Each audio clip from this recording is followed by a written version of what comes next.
Whether you plan to go camping or barbecue with your family this upcoming weekend, firefighters reminding folks to stay cautious around those flames. Timely, too, as we see these brush fires pop up. And it's not just fire prevention they're warning about. Let's send things over to Makayla Hardy live at Idlewild Park. Makayla, what other safety tips should people keep in mind?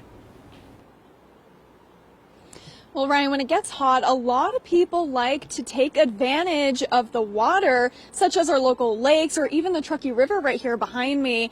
And while Reno Fire does encourage everybody to take advantage of the water and have fun, just remember it is still really early in the season. With the snow runoff, that water is still very, very cold. So we want to be very mindful that to begin with, we want to make sure everybody knows where we're at, especially when we're in some of these high hazardous areas. So we want to make sure we have good communications with our family members and our friends. Fire Marshal John Beck says not only should you let people know your beginning and end point, but also never float the river by yourself. And make sure you're getting out at Idlewild Park instead of Wingfield, since that park is closed due to construction.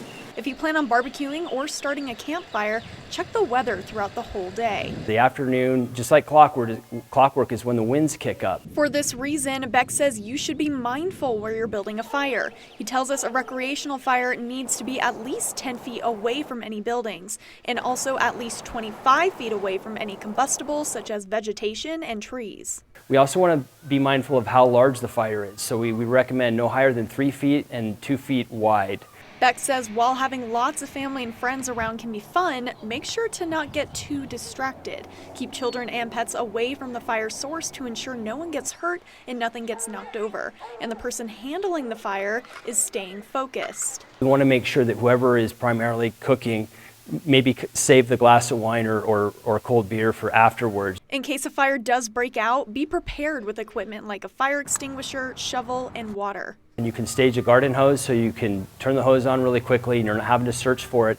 And it's important that these items are ready to go. We're not having to look for them. And finally, fireworks. Beck wants to remind everyone that fireworks are illegal in Washoe County. We can't stress enough, please do not bring those items in the area.